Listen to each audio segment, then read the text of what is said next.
Okay, we're live. I believe we are live. I haven't. I believe we're live. I should say so.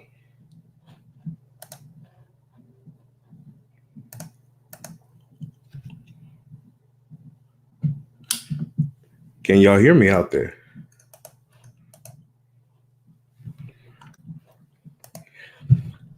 Hey, we got two in the house already. We got two.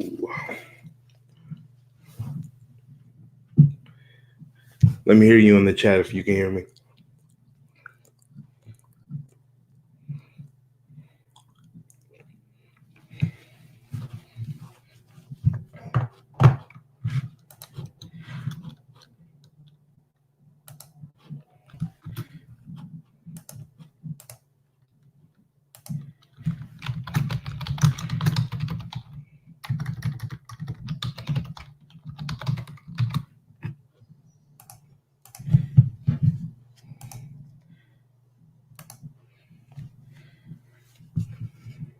All right, we going for it. Just sending out these um just sending these last little notifications out, and then we're about to go in. As promised, as advised, as marketed, we're about to do this. And you may want to share this now. Again, this is one man's opinion, certainly. Um, and I just hope that you all can open your minds and your hearts to what I am about to reveal to you in such a way that everything is good, everything is understandable. So the way I believe I'm going to go about doing this, I will go and give the presentation, and then I will go ahead and open it up for questions in the comment section, and I could send the link out if anyone has any questions or wanted to discuss just exactly what I am discussing and talking about. So we'll probably do it like that. Okay. All right. So I think that's going to be about all of. I can hear you. That's my dog. That's my. That's my. That's my man right there. Can you hear me? All right.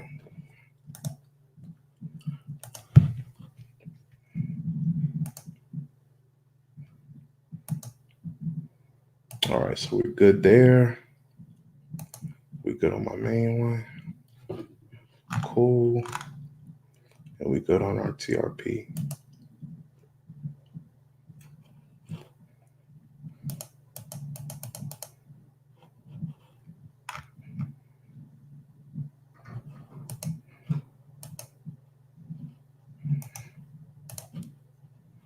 One little last edition, and then we'll get started.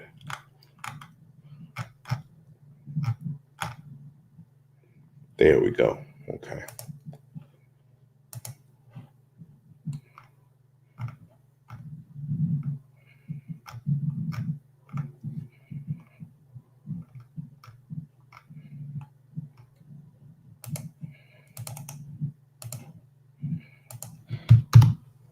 Perfection. Okay. All right. We're about to get started here. Now, just a quick sort of preview here, or a warning. What I am about to embark on, what I am about to go ahead and discuss, is a very particular manner.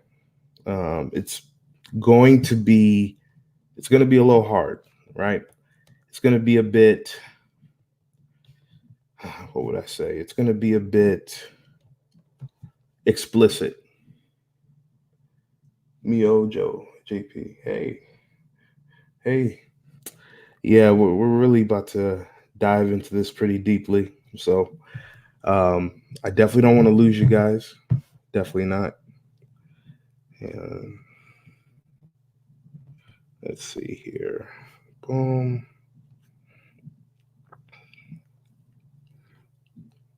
Perfect. Perfect.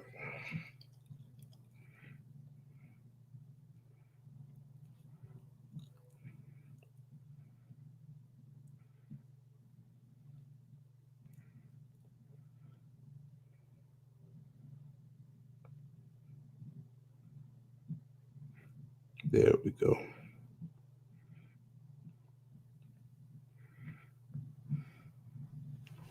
All right. So I'm going to go ahead and warn now. I'm going to be using explicit language. I'm going to be talking about very um, graphic themes. I'm going to be talking about things that have happened in the past, anecdotal evidence, and everything. Uh, so, again, I do warn everyone we'll be touching on many different subjects. This has to do with Black male masculinity. It is a subject that's often talked about from the perspective of others, but rarely talked about from the perspective of men, Black men specifically. And in a macro versus micro view, I'm going to be giving you all of that. And this sort of understanding and this type of design is something that should help you put all those things together. If you're a Black male yourself listening, then you will be able to identify with a lot of these different things.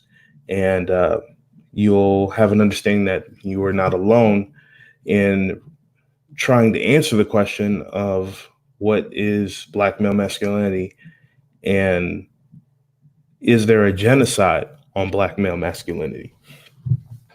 So we're going to break all that down. Don't forget to like, comment, subscribe. If I got you in the room, I need those likes. Or if you already dislike my voice, hey, give me a dislike. Give me something though. There we go. Nagasa. Look at this. Nagasa. Okay. Again, don't forget to like, comment, and subscribe. Okay. I am going to go ahead and get started. Appreciate you guys waiting with me. So, got a little PowerPoint.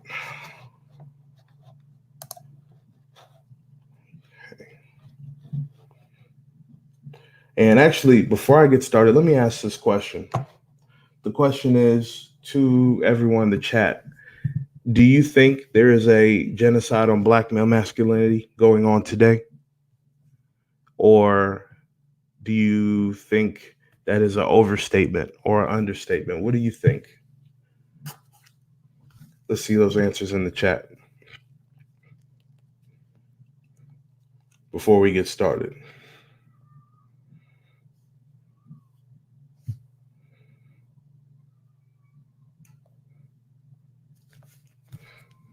Absolutely. We got one for absolutely.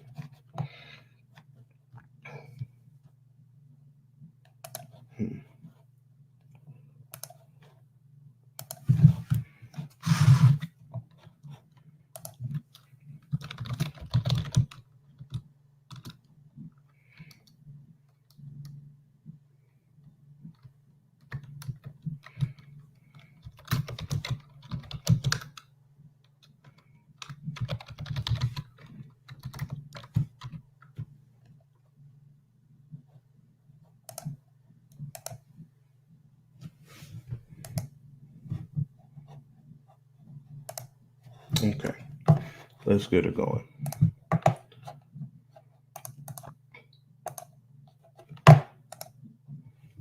It's really sad, to be honest. Okay. All right. So starting out, as we see again, this is Real Talk, Real People. I am your humble host, current events, and I wanted you to know that this presentation is near and dear.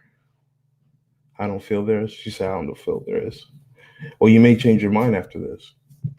But yes, in regards to this whole conversation, in regards to Real Talk, Real People, it's always our duty and our job to bring reality and bring how people feel to the forefront and let it know that it matters. So we always try to, establish unity, progress together, discover and expand on opportunity and ability. That's what we stand for. So, is there a genocide on Black male masculinity? Let's dive in.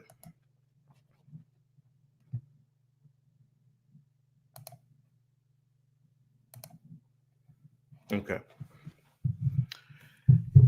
In this presentation, we will be asking every one of these questions and we'll seek to answer them all. What is genocide? What is masculinity?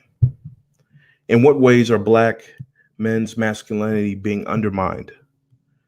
What is the media portrayal of Black masculinity? Who defines Black masculinity and why it matters? What are the causes? What are the effects? Why, though? And what can we do about it? We will always, and I mean this forever, we will not only talk about issues and break them down, but we will always seek to find answers and solutions. Yeah, I'll just use that. Okay. So we're going to go ahead and define genocide. Genocide is defined as the deliberate killing of a large group of people, especially those of a particular ethnic group or nation, a campaign of genocide. Let's look at some synonyms for genocide: racial killing, massacre, wholesale slaughter, mass slaughter, wholesale killing, indiscriminate killing, mass murder, mass homicide, mass destruction, annihilation, extermination, elimination, liquidation, eradication, decimation, butchery, blood bath, bloodletting, pogrom, holocaust, ethnic cleansing, Shoah, slang, Batu, and Hekatum. These are all synonyms for genocide. So we look at our question: is there a genocide on Black male masculinity? Is there a wholesale killing or slaughter of masculine Black men within the community? Is their masculinity under attack? And is it in danger of being annihilated, exterminated on a mass scale? Is there a Holocaust going on right now on Black male masculinity? Let's define masculinity in a very basic form. Masculinity, also called manhood or manliness, is a set of attributes, behaviors, roles associated with boys and men. Although masculinity is socially constructed, some research indicates that some behaviors considered masculine are biologically influenced. To what extent masculinity is biological or socially influenced is subject to debate. It is distinct from the definition of the biological male sex, as both males and females can exhibit masculine traits. Standards of manliness or masculinity vary across different cultures and historical periods. Traits traditionally viewed as masculine in Western society include strength, courage, independence, leadership, and assertiveness. Machismo is a form of masculinity that emphasizes power and is often associated with a disregard for consequences and responsibility. Virility, similar to masculinity, but especially emphasizes strength, energy, and sex drive. Now, given these very different in general definitions of masculinity, we have the general, I would say, associations. And I would say they're right here in the blue: strength, courage, independence, leadership, very big one, and assertiveness. When people think of a man, they when they generally think of one of these or a combination of these three or these, sorry, five main things. And then again, the machismo idea is, or the virility. the sex drive, because remember, sex is a motivating factor, a biological imperative for both men and women. So we've defined genocide and we've defined masculinity. Now, the question is, what is a masculine black man? What does that entail? Are black men viewed as strong? Are they viewed in general as having courage? Are they viewed as being independent? Or are they codependent? Are they codependent on their women, their parents, their kids? Who? Are they leaders? Are they leading? Are they building? Are they assertiveness? Are they assertive?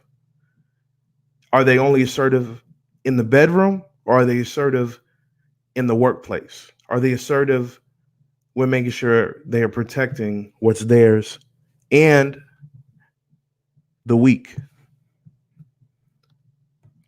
Are those traits of black men? In what ways are black men's masculinity being undermined? So we're going to look at the deprivation of rights by legal means in dominant society. What do I mean by that? Black men, along with black women, black people, have been deprived basic human rights for hundreds of years. Hundreds. And these rights that were not granted to them kept them in a state of subhumanness. They were, again, not even considered whole people. In some parts of legislature, they were considered and still considered not real people. And these rights that we often think we deserve and think we have or think we should have, we constantly see them being infringed on.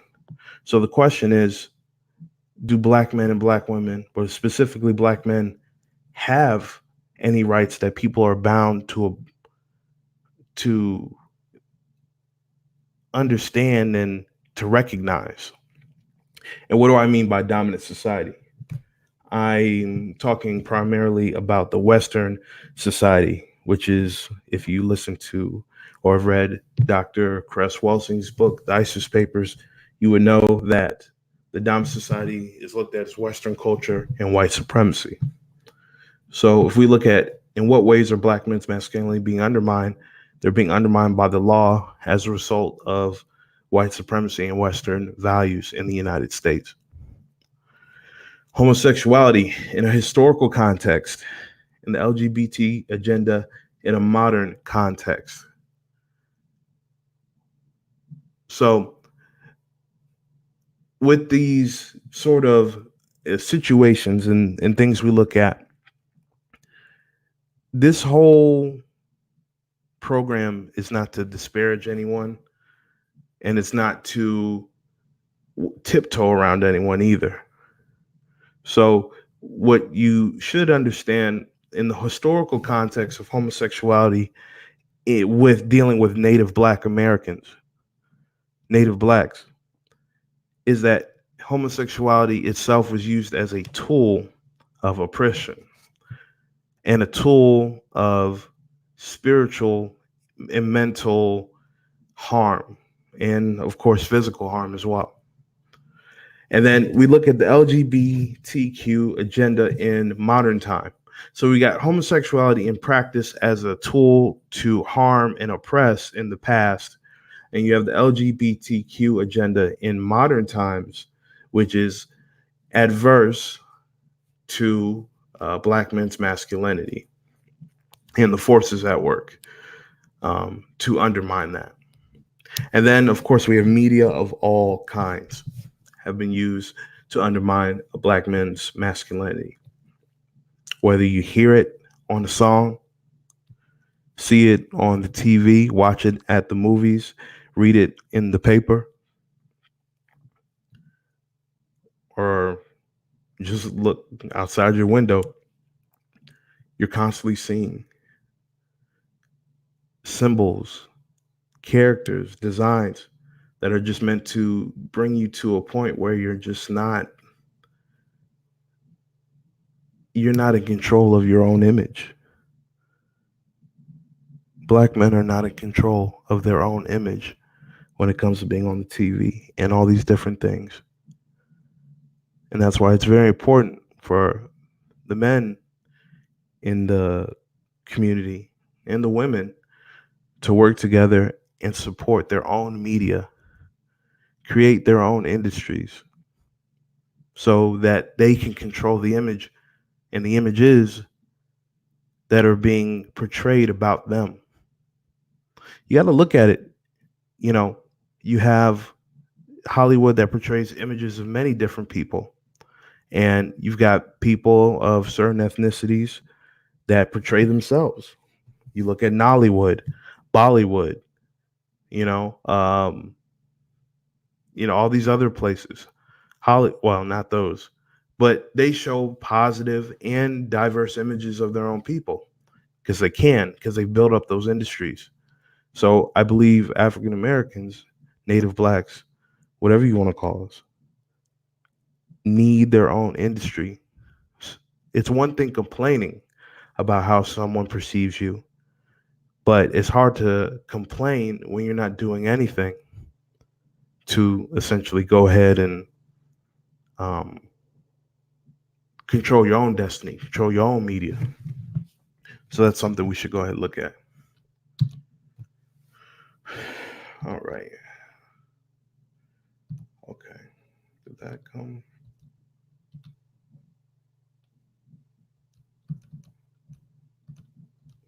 Okay. So we're going to go ahead and we're going to go this one. So we're going to look at is the media portrayal of Black masculinity. I will explain some of these to you. Some of these that you've seen, you kind of understand. That's how Black men are portrayed, and their masculinity is portrayed in different forms of media. So we'll just go down the list. And again, these words can be deemed offensive. Viewer discretion is advised. So, what is the media portrayal of Black masculinity? You have the archetype of the magical Negro, right? And the magical Negro, it's an interesting archetype uh, because it kind of portends that the Black person, the Black man, usually it's an older Black man, has some sort of magic about him. And I know that's that's on the nose, but yeah, the magical Negro is where you have a Black person, a Black male that has special insight or mystical powers, and that comes to aid the white protagonist in films. But this also shows and takes place in real life, right? So people look at Black masculinity like, hey, well, that Black guy, and it depends on, who is perceiving you. But if you seem to be one of those Black people, those Black men that have a special insight, a special power, a special way about you, charisma, and just general, favor, you just ooze, your aura is on point. You may be considered a magical Negro. And the magical Negro, the benefit of this Black man is that he's at the disposal and assistance of any other man or a white man at any moment's notice. His whole identity is built around being of assistance to others. And if you think about the Western model of society, the magical Negro is probably one of the most highly sought after Black men to kind of deal with. They're like, wow, now this is what a Black man should be. But that idea of what they should be is basically be a tool to me, a servant. So that's the not etymology, but just kind of the deep dive on Magical Negro. I know you guys have actually watched TV, and essentially seen, they always got some sort of sweet brother. Yeah, we use that term. That way we don't get flagged. They always got some sort of sweet brother that's on there, and anything you see, if it's a commercial, you know, if he if it's shit Sesame Street, got niggas in dresses. Now it's funny. I can't. I get flagged if I use the G word, but I can say nigga and I don't get flagged. Ain't that something? Talk about black male masculinity. But the effeminate man, that is constantly one of the most repeated and reinforced type of stereotypes that they're trying to push on men now, and it's quite evident, in the movies, media, just in real life. An effeminate man is not a masculine man in the grand scheme of dealing amongst men, and that's what they want to promote. Of course, you got the crack addict portrayal of the black masculinity. The crack addict, I don't see how that's masculine, and maybe that's why. Because when you look at a crack addict or someone that's been under extreme addiction, they're a slave to something. They are malleable to anything that will get them their fix. You can dangle that carrot in front of them. We all know how resourceful crackheads can be, and that is the type of black male masculinity that they like to portray. We look at drug dealers, right? What's more masculine than a drug dealer that doesn't take no shit, that got the bag and hasn't fumbled it, doesn't fumble bags, doesn't fumble. He flips and tumbles, but he never fumbles. He got all the neighborhood chicks. He's got money. He's got all these resources. Kids look up to him. But if you ever talk to him, he says, and he tells those kids, don't be like me. But they still want to portray that idea of that's what masculinity is. A provider at its core. They're trying to make the drug dealer the new provider class. But what they're not telling you is you don't have to put your life at risk to be a provider. You can do it legitly. You can do it another way. But see, they want to funnel you into these doors. They want to make you effeminate. They hope you get hooked on drugs so you're more used to them. They want you to take chances with your life and be a drug dealer. Of course, you know the Uncle Tom. The Uncle Tom is the one that will do things at the expense of black folks for white folks. He's the traitor, the sellout, as they call him.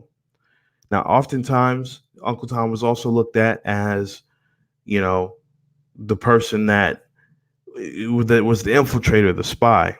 But it really depends. Do you sacrifice 20 lives to save 2? It's a question. You see, they love black masculinity when he's a dancer and when he's shaking his hips and when he's grinding his hips. They love a genuine. They love a pony. They like to ride it, right? They want to show that. They want to show that hypersexualized version of black male masculinity as being what black men should subscribe to. Mandingo, right? There's the we all know the stereotype. And I know I got some ladies in the chat. Don't put no one on blast, but I know some people think it's a myth, and some people think it's gospel in general. But that's the whole sex slave. That's the usury. You're gonna reduce to a dildo, a sex toy, a sex object to these people. That's what they want you to do. Make your bodies available to them. Sell your body, make me rich. Before we get these switches lit. All right. They want to portray you as the rapist, the sex crazed person that will take you and you got to hold your purse. You got to grab your pearls. You got to make sure you got a knife on you or a taser when you go into the elevator with a black man. See, this is the fear of the black man. He's going to take you sexually. And there's something kind of deep about that. I may get into that a little later. You got the Sambo. Oh yes, sir's a boss. You know all that. The Jar Jar Binks. If anyone wants to know what a Sambo is, look at Jar Jar Binks. That's a prime example. They also want the cool Negro. They want the Urkel to turn into Stefan. Steve to Stefan. They like cool brothers. They want brothers to be asexual.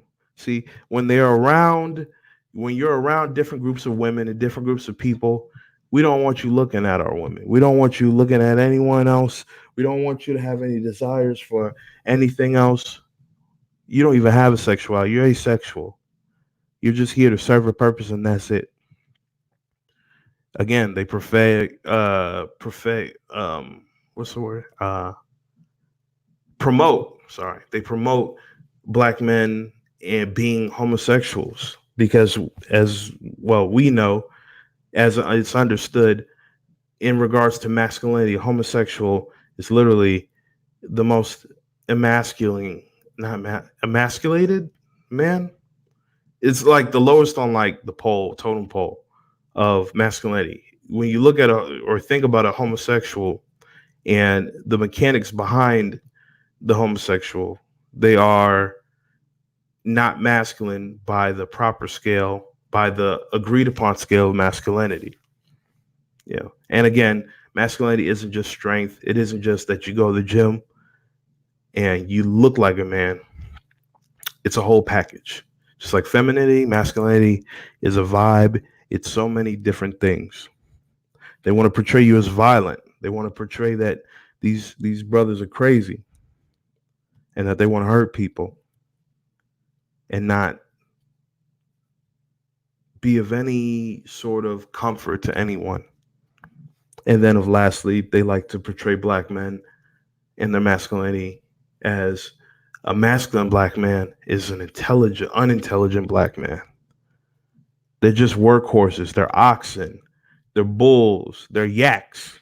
They're donkeys. They're beasts of burden. They don't need to think. They shouldn't be thinking. They should just take everything that comes and realize that they don't need to think. We'll do the thinking for them. That's what they want. All these different things you've seen, that's what different people in different groups want to define our masculinity as.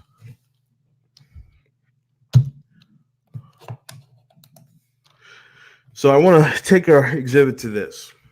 One of the reasons why I started and did this stream and made this presentation because I was talking to a family member and they were advising me. They sent me a Instagram message showing me that Paperboy, all about that Paperboy had decided to put in some work, and he got a role in a Marvel film.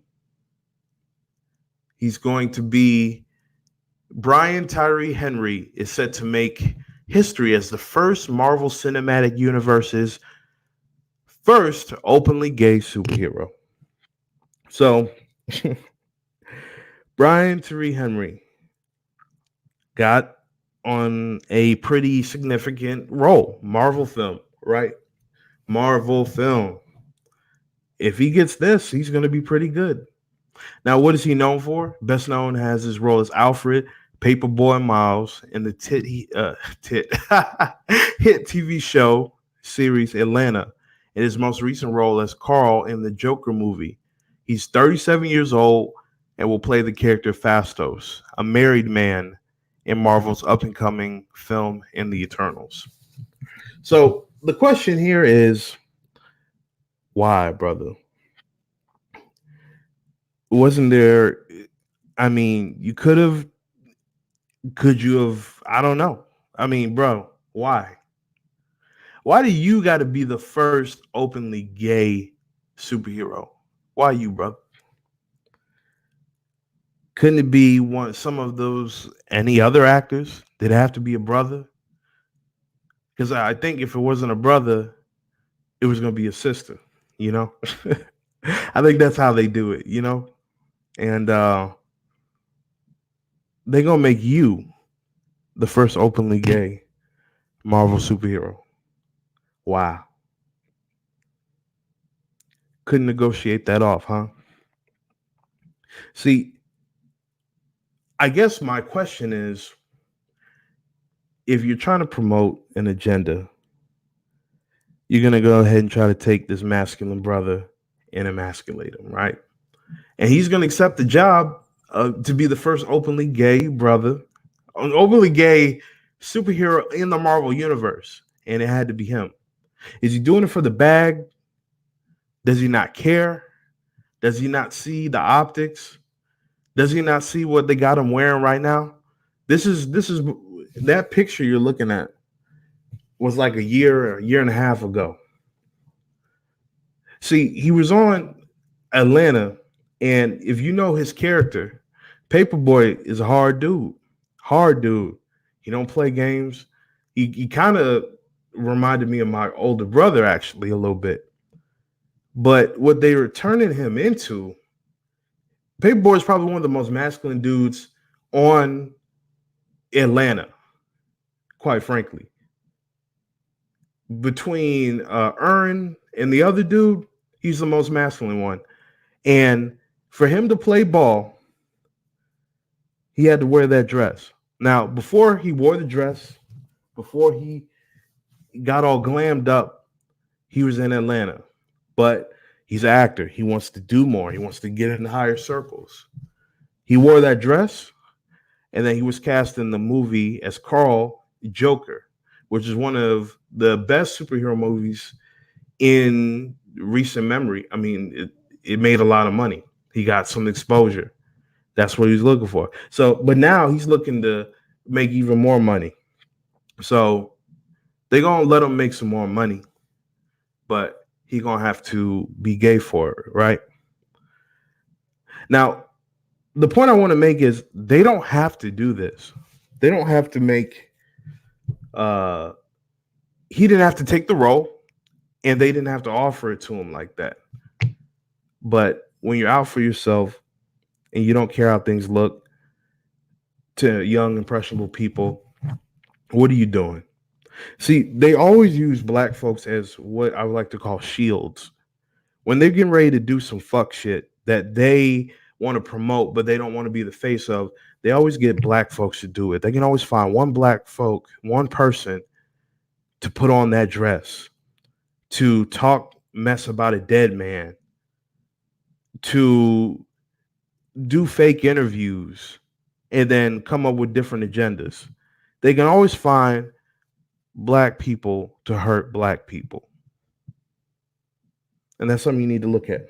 So he's going to play a superhero, right? He's going to play Phastos. So let's see who Phastos is. Let's figure this out. The origin. Phastos is an eternal, a nearly immortal race created thousands of years ago by the alien celestials. Being a weaponsmith, Phastos was mistaken for the Olympian god Hephaestus during the days of ancient Greece.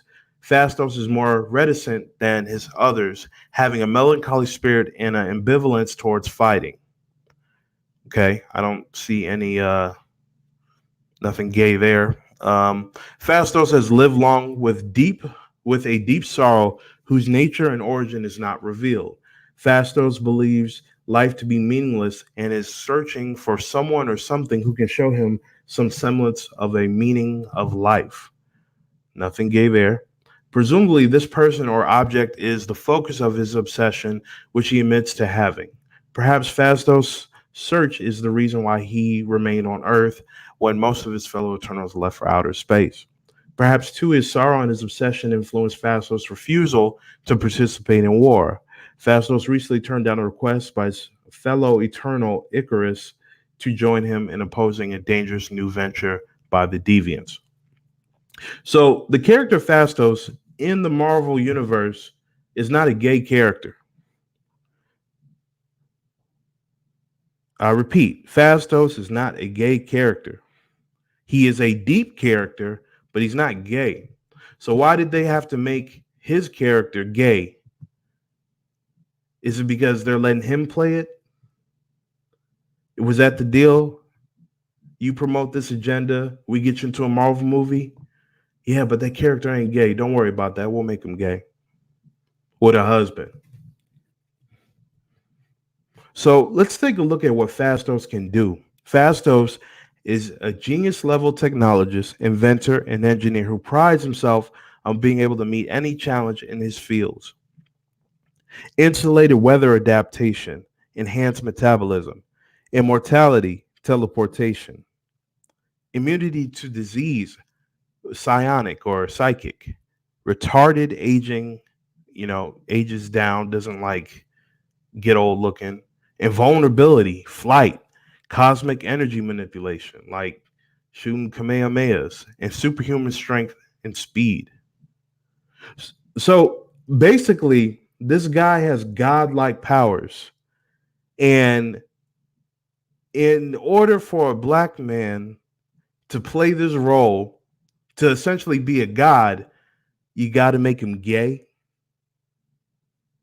You got to say, hey, there is a black guy in these Marvel movies, right? And he is all powerful. He is essentially a god, but he couldn't be straight.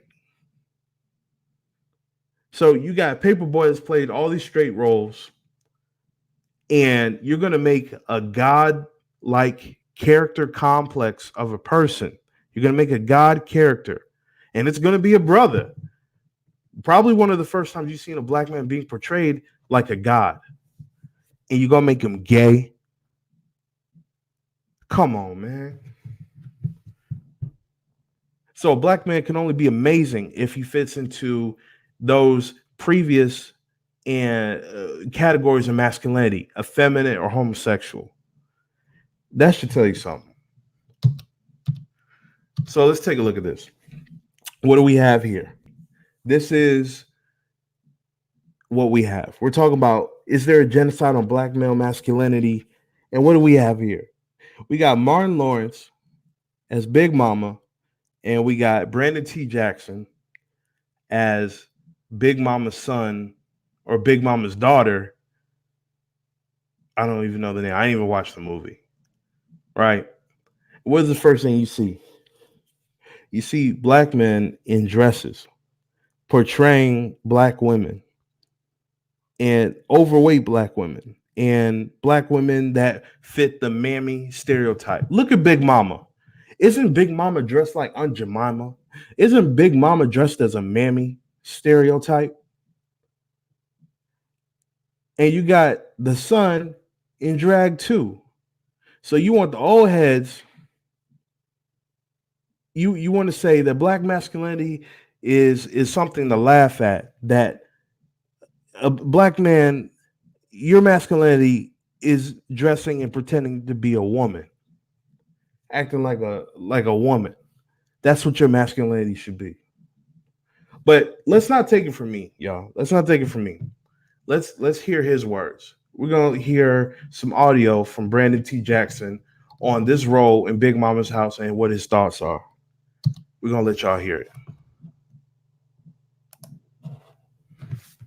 Everything went wrong when I put on that dress. Big Mamas, to me, actually, it's like you have an AD, you're an AD, BC. It's like BM for me. My career pre-BM. So Big Mama was a changing point. Yeah. What made it a changing point? Was it that it was Martin, or just everything was aligning up at the right time for you? It was a negative changing point, to be honest. Okay. Positive in a way where the perception of my image was on every bus, but my personal life was in shambles in that time. It was horrible. You want to expound on that? What do you mean? If I was stand up at the time, seasoned like I am now, I could tell the story. Mm-hmm. That's the issue. Is like, how are you able to tell your story? The most elegant way, saying it in an eloquent way.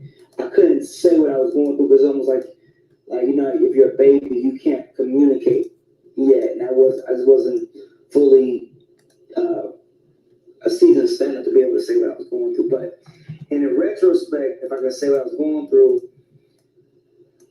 At the time when I did Big Mamas is when I met not my wife, my daughter's mother, and from that time it's like my life was just, it was hell from there. My personal life was in shambles, but my career it was at its height, I believe. It was going. It was kind of like a passing of the torch in a sense. Yeah, it was. And I played Martin's son, and I feel like that. It's so weird. It's like every time I play these sons of people, it never goes right.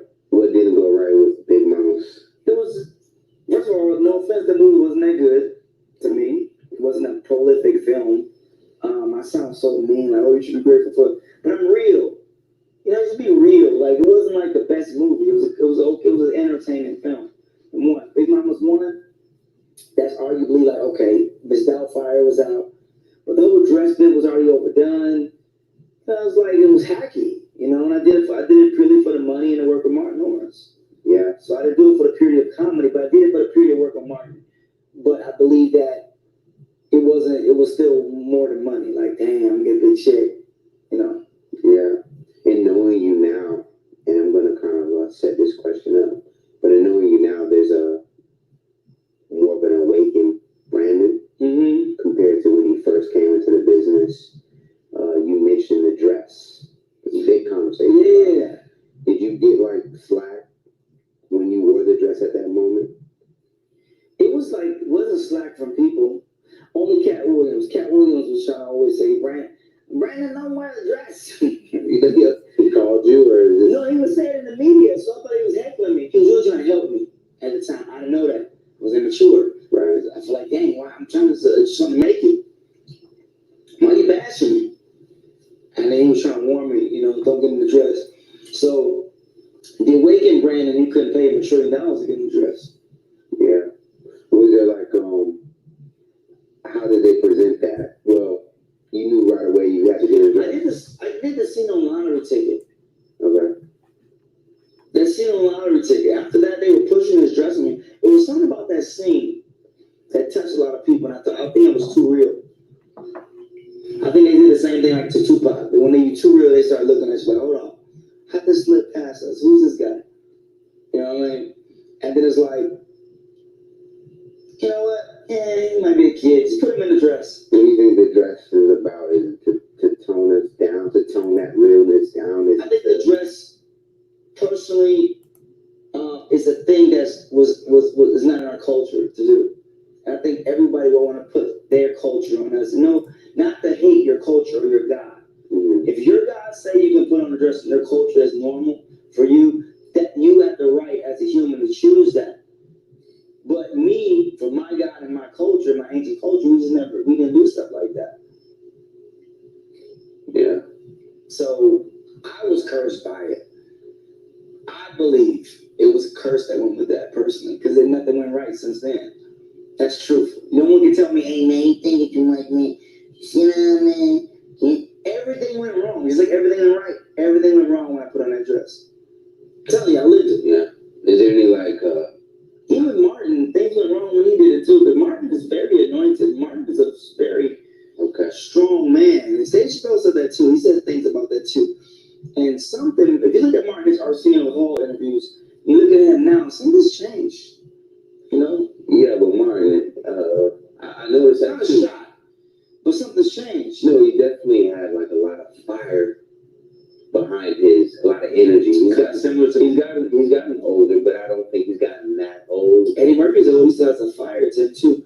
I think it's an age thing.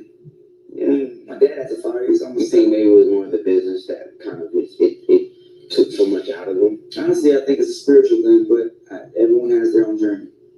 I can't say what it is. I don't know. I think, for me, I can speak for my journey. Once I put the dress on and I had that fire was put out. Yeah. And I only did it one time. So imagine doing it 3 times, 4 times. But then Tyler Perry did, he got stronger. I don't know the rules. You know what I'm saying? This is what happened to me. I'm not here knocking on the brother because that's their path. Yeah. That's one thing I don't do is knock my brothers because that's their path. But I'm saying my path, when I put on a dress, he came with a demon baby mama and a starter kit for hell. That's what happened to me. You ever seen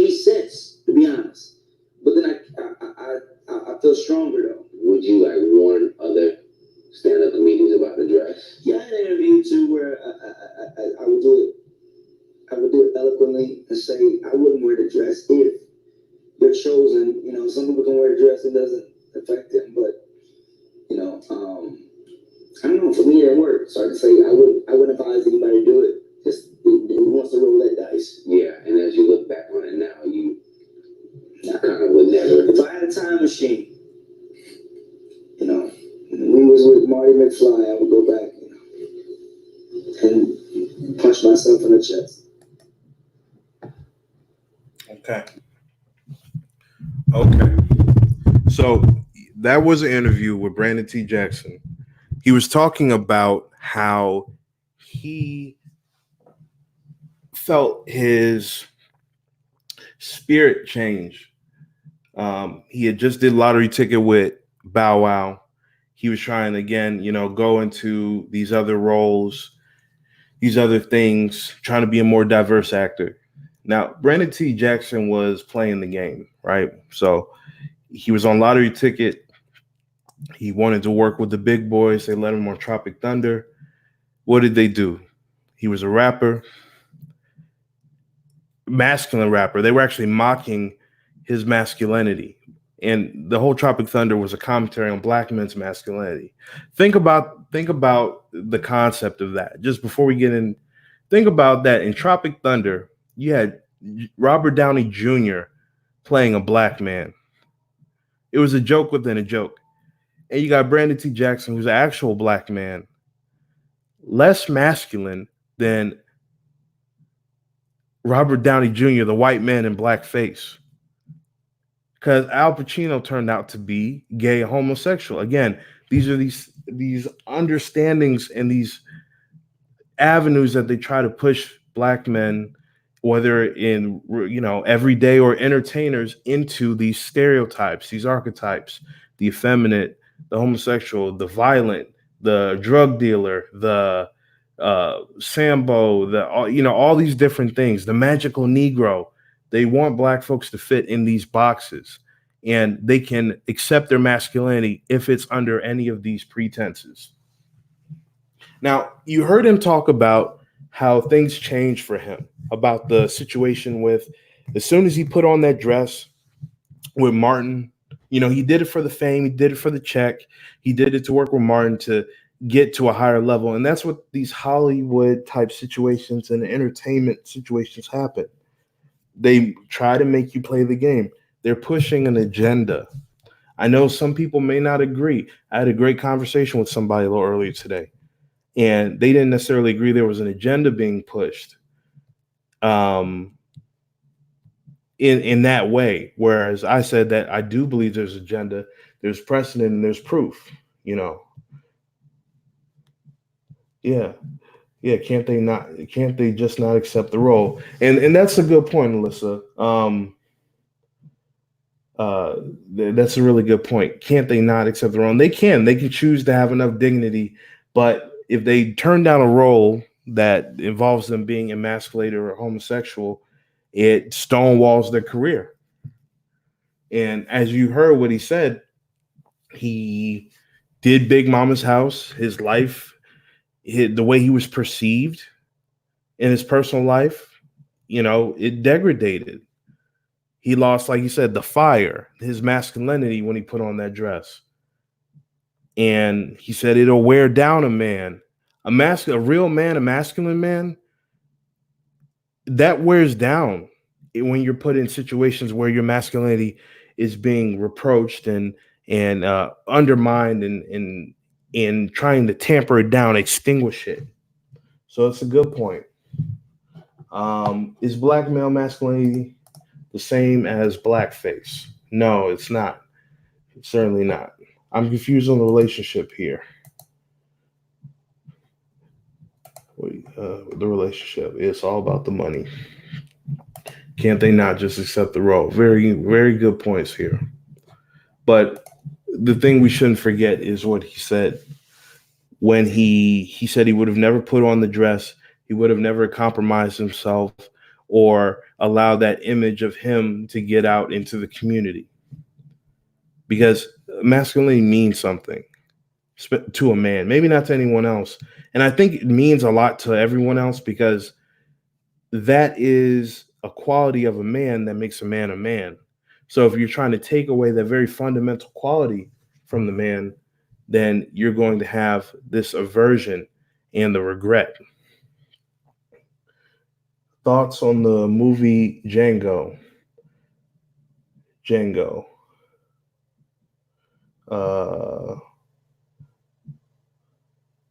Let's see. Thoughts on movie Django. Django was an interesting movie because it had many different of those black archetypes. Had the Uncle Tom. Depending on how you looked at Jamie Foxx, he would be the violent, ultra violent, um, black person. They tried to make him as asexual. And Lissa said, I saw a commercial today for the new Saw movie. Chris Rock in it. I'm excited. All white people in Saw movies for the most part. Yeah, it's because if they had black people, there would be no movie. Black people don't be getting into the mess white people do.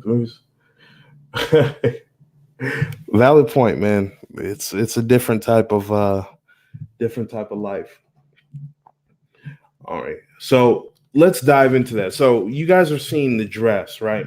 It's not just this particular movie. I'm going to show you guys a myriad of examples, a collection of examples of black men being pushed and promoted to emasculate themselves by dressing up as women and, push that image out there, that agenda out there. Now, let's go to the next one. There is a prevailing thought. There's a prevailing idea out there that black comics, black entertainers are expected to, in order to get to a certain level of fame, an echelon of regard, they have to emasculate themselves.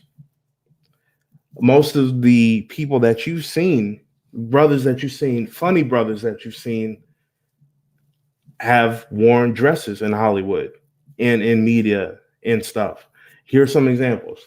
You got Kevin Hart dressing up. Now, Kevin Hart said he would never put on a dress, but he wanted that bag and he didn't mind putting that image out there, and you got him in the dress. You also got him kissing The Rock. Yeah, so you got The Rock and I guess, do we claim The Rock? I guess we claim The Rock. We got The Rock and Kevin Hart kissing. Right. You got Rasputia, Eddie Murphy. It all started with the clumps, but then that morphed into Rasputia. Look at that. Who is that supposed to be? Is that supposed to be someone's black granny? Is that supposed to be someone's black auntie, someone's cousin? See, we think it's funny when you wear a dress, brother. We think it's funny. This is Hollywood. This is the media. We think it's funny when you wear a dress and pretend to be your woman, pretend to be your mama, pretend to be your sister, pretend to be your auntie. We like that. That's funny. You should wear dresses more often and put on lipstick and fake boobs. Yeah, that's real funny. That's real manly. That's the image that we want to put out. The whole character Rasputia, she was insufferable. She was mean. She didn't want anyone to trim the fat off the chicken. I mean, neither do I, but still, you don't accentuate probably the worst aspects of black women. That it seems like an agenda to me. That's a mammy. We look at Chris Tucker. Now, honestly, Chris Tucker was very effeminate, or what's the term? He was very flamboyant in The Fifth Element. Now, his bodyguards behind, now then they say Ruby, and they said Ruby, like, yo, the dudes behind them were on some, right? They were on some, sweet stuff. But Chris Tucker himself in the he was smashing all the chicks. So I think he was trying to do like a Prince-esque thing. That's what I think that is. So maybe I let that one pass. But you got Jamie Foxx at the bottom, right? And Damon Wayans. All these brothers in comedy, all of them had to wear dresses. What's up with that? Again, like I said, Martin Lawrence. Let's continue. The ugliest woman I've ever done seen, Michael Strahan. Now, Michael Strahan is an ex football player, and he's a host on the Kelly Ripa and Michael Strahan show. They just had to take his big buff ass and put him in a dress. Probably the most masculine example of a man, physically, is a football player, imposing, strong, assertive, all those different things. Displays leadership on and off the field. They want to take that sort of template of a black man and put it in a dress to marginalize it, to undermine it, to show that black masculinity is no real threat. That's what they do. That's what they do. We look at Kenan Thompson, right? Looking like Betty Lou from Oklahoma, right? With a wig on and a motherfucking dress or skirt, whatever you want to call it. Funny dude. He's the longest running SNL member. I wonder how that happened. Maybe he had to put on that dress.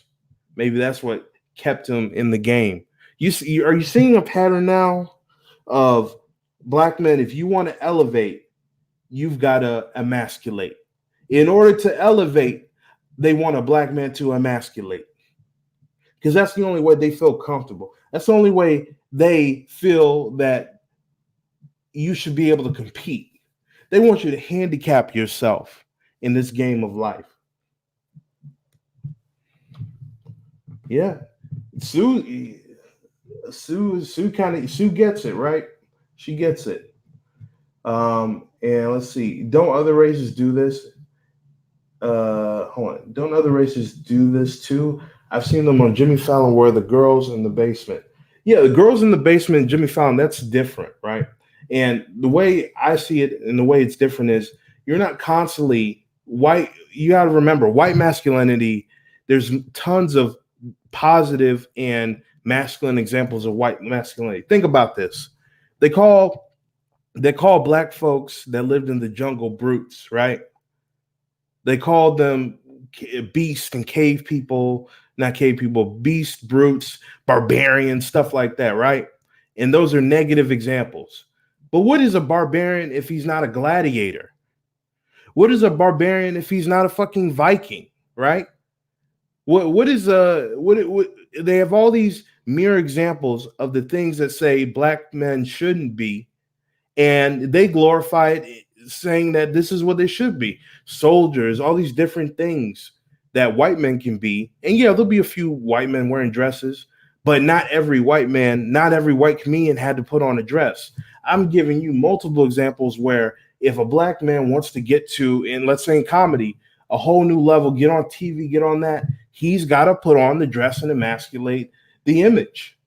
White folks aren't, there isn't so few of you that all you're being bombarded with examples of white men in dresses. You're not getting that. You're getting lawyers, you're getting doctors, you're getting presidents, you're getting army generals, you're getting farmers, fathers, grandfathers. You get those strong examples throughout the entire society being reinforced. And what's being reinforced here is brothers in dresses. And it's not about them feeling secure. They're doing it for the bag. They're doing it for the money, and they don't mind the image going out. That's not what it's about. Terry Crews, big ass, right? Terry Crews, ex-football player, ex-masculine, blah, blah, blah, masculine example.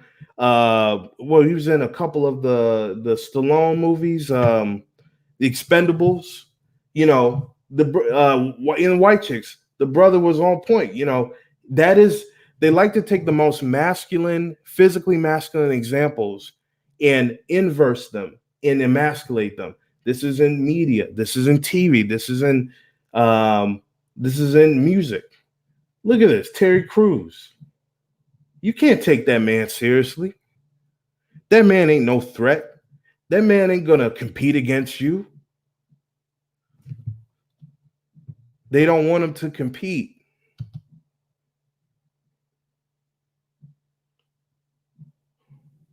We all know this. Now we know, we laugh every time we see Shanae. But think about this. Martin got his show. He did good stand up. Martin, we need you to spice it up, man. We need you to be able to do these movies. I think I'll put on a dress. Oh my God. Gets into Bad Boys. Gets a couple other movies. It's really detestable. Yeah, he could squish your head with a grape, but that's the point. They like to take masculine role black men and put them in dresses to emasculate them, and then put that image out on TV and movies. All that, see, you guys got to remember this stuff goes straight to your subconscious. You may not think it's like a big deal, but those images are being bombarded into your head. It's programming. It is goes straight to your subconscious.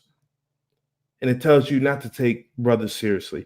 It tells you that brothers aren't protectors, brothers aren't providers, brothers aren't don't you should be okay with a effeminate brother. You should be okay with the worst stereotypes or the stereotypes they put out of what brothers should be.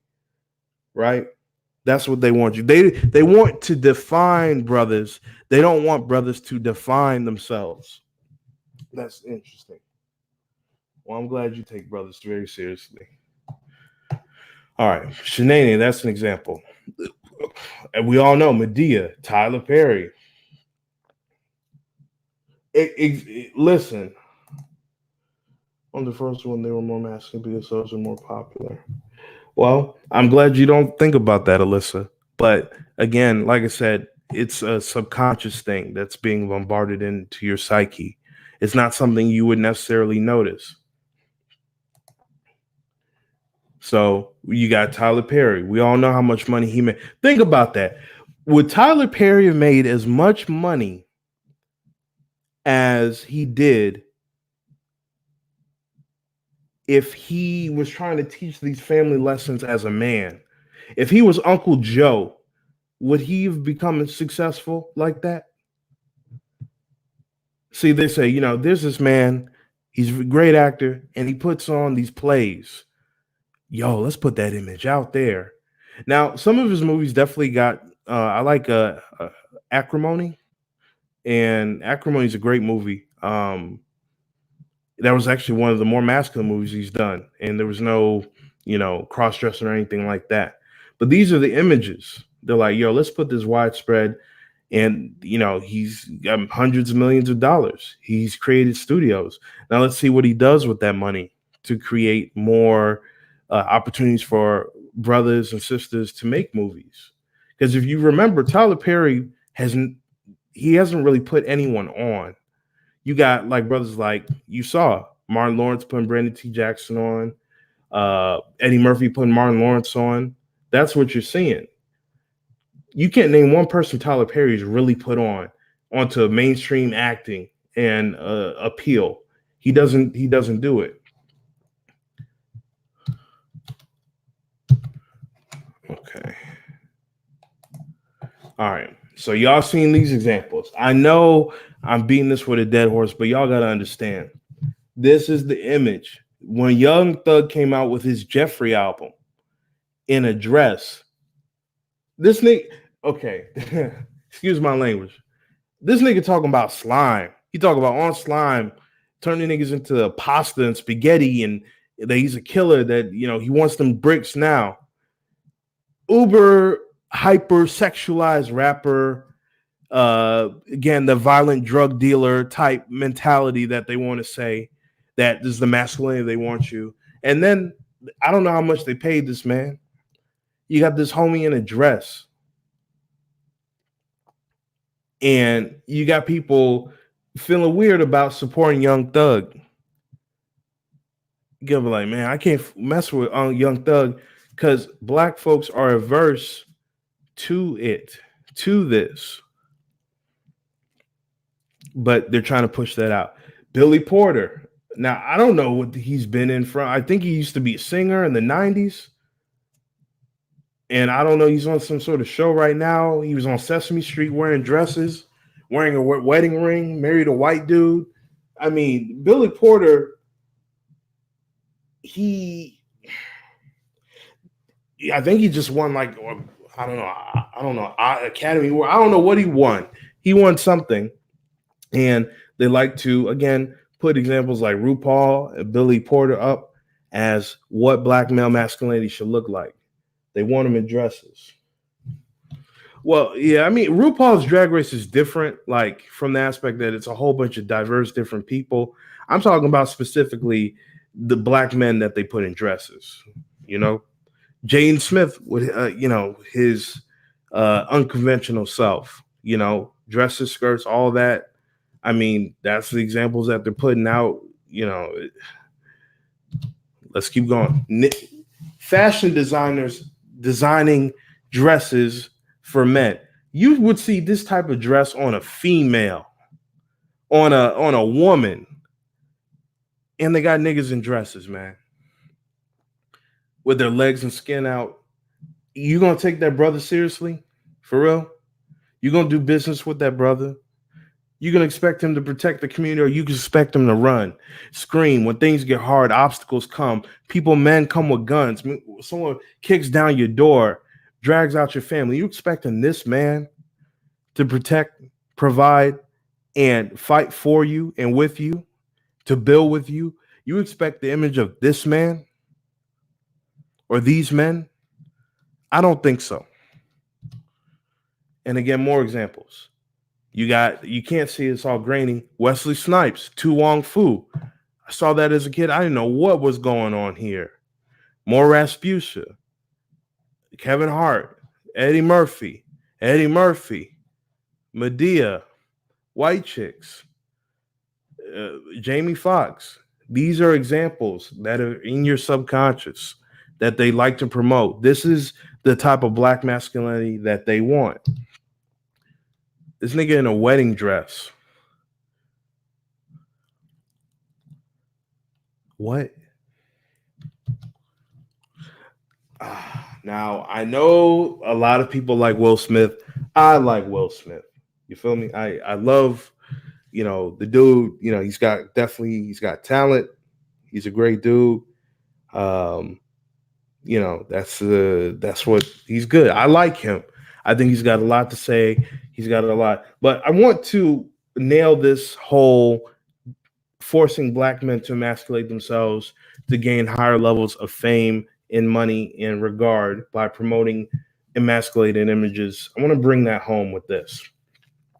You have Will Smith, one of a very, very good American actor, brother, beautiful wife, beautiful family, was in one of the longest running sitcoms and most popular sitcoms, black sitcoms, The Fresh Prince of Bel-Air.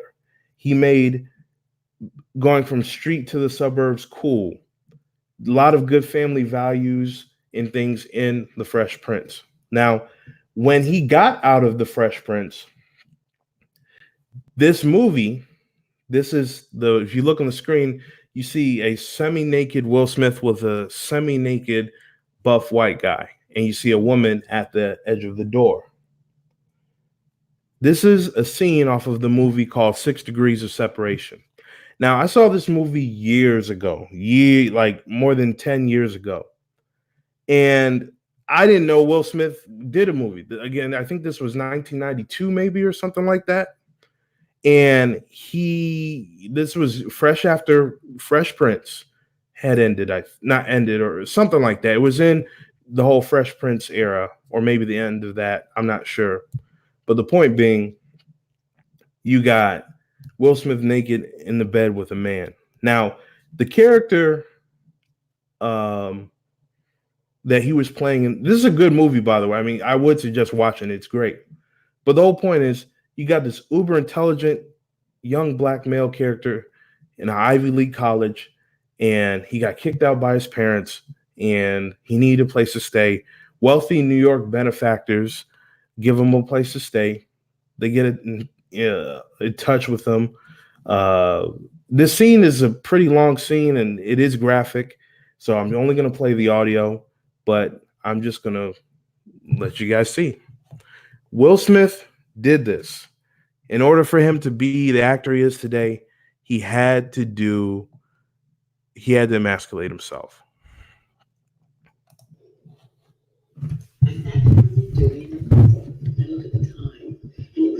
27 and pull out to meet his father, and I didn't want him to be late.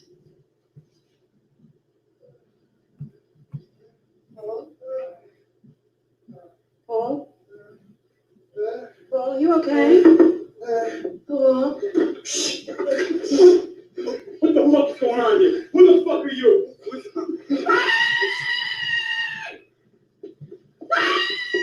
He's up. Oh, God, there's somebody in the house.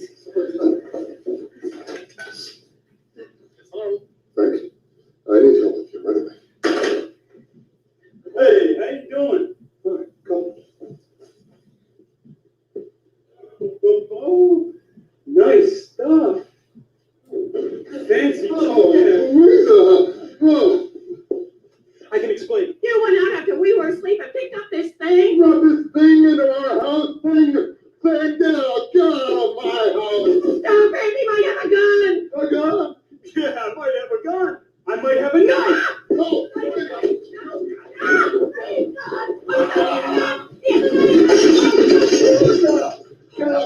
get out. Take your clothes and go back to sleep in the Okay, take it easy.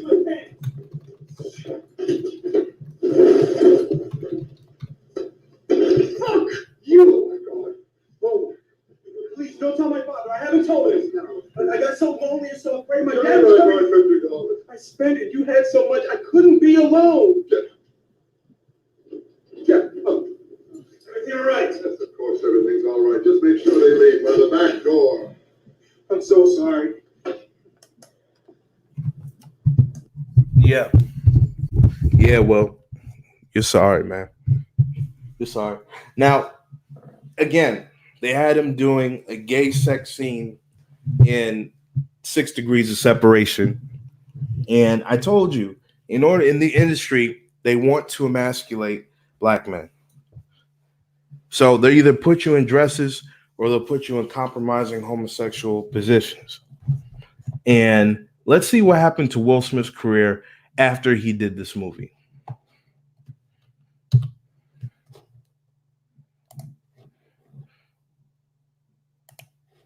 guess I won't. Hold on. Let's go. Wikipedia. And what we're looking for the Will Smith filmography.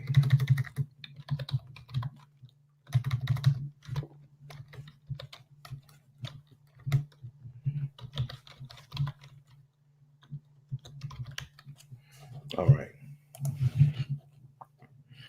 So we got the Will Smith filmography. And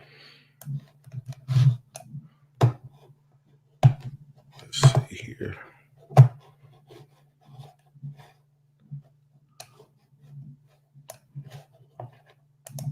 Here we go.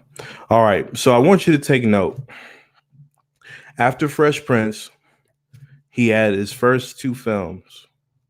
Where the Day Takes You. This was in 1992. And he did Made in America. These two movies, not very successful, right? They get him to agree to do a gay sex scene in 6 Degrees of Separation. And we see his next movie, his career skyrockets, right? Ends up doing Bad Boys, arguably one of his most iconic breakout roles. Most people don't realize, though, 6 Degrees Separation gave him that springboard because he played a homosexual. And then he was able to do Independence Day, Men in Black, Enemy of the State, Wild West, Legend of Bagger Vance. So you see this, you see that he had hit after hit after hit after hit. He was allowed to ascend within the movie world and the movie realm. And you always got to pay the price. There's a sacrifice. And that was the Masculinity. Now, a lot of you don't know about this movie, 6 Degrees of Separation.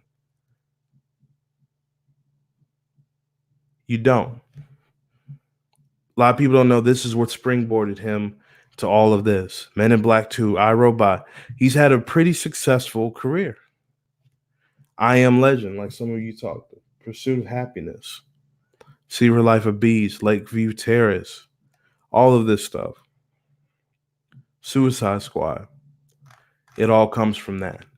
So when you look at Brian Tyree Henry playing Faustos, he's following a long tradition of black men in order to ascend to a different level of fame or in entertainment. They've got to acquiesce and emasculate themselves, unfortunately. All right, so we're going here. So we're going to look at who defines masculinity. Who currently defines masculinity? So let's take a look at this. You have everyone else. Now, if you see this could be considered offensive. This was minstrel shows. See, back then in the times, really early in America, they would make minstrel shows, and they would look at black folks as entertainment. They would look at them as something to laugh at, make fun of, the masculinity of the black man. And these are the type of people that are trying to define masculinity. Just like you saw in the previous slide, all those different archetypes that they like to say that black masculinity needs to fit into. These are the people, the white supremacists, right? They want to continue to define black masculinity. I mean, that would keep everything in line. That would keep the status quo. You have over here, you have America, United States of America. The American society is woven in like a tapestry between black folks and their role. Are they second-class citizens? Are they even people? Now that they're citizens, how do we treat them? Do we hold them to any regard? Do we give them human decency, common decency? Do we not throw them in jail for crimes that other people commit at the same rate, but more so? You have all these different people that want to define black masculinity and what it should be. Not one brother, right?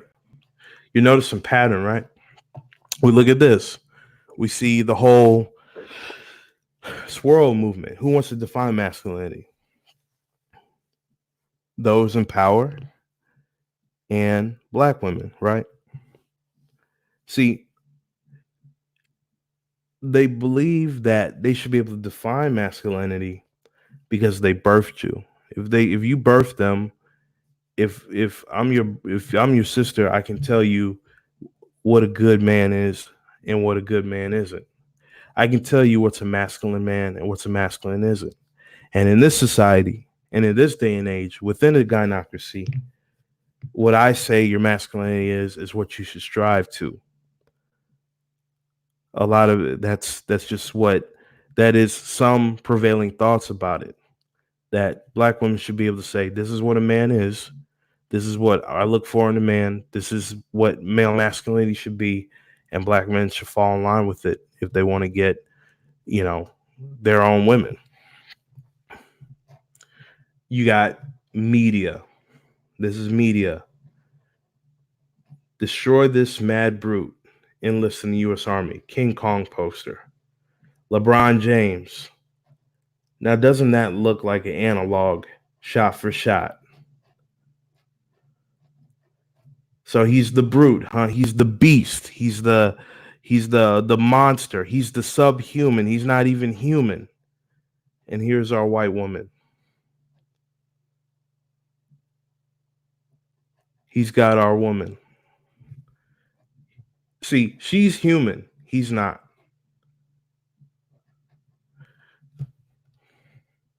By their accord. Who should be defining masculinity?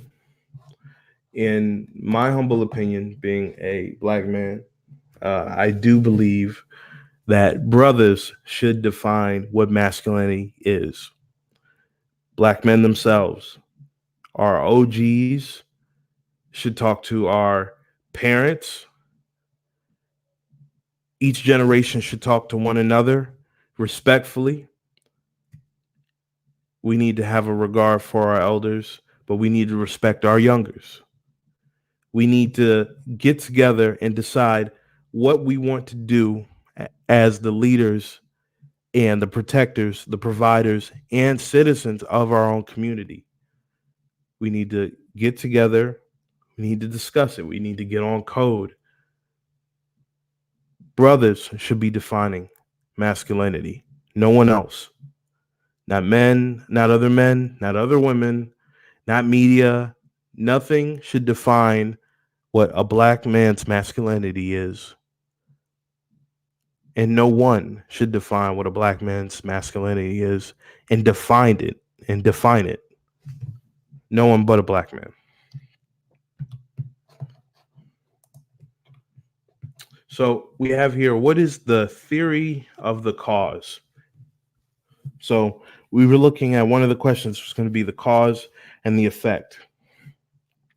So what is causing this sort of, yes, Alyssa's right. How will black community communicate masculinity to the rest of the world? Black men have to decide that and get on code and live that. That's how they show it. Taking ownership of their own media and promoting images that they want out there of who they actually are instead of the world seeing images of what people think we are.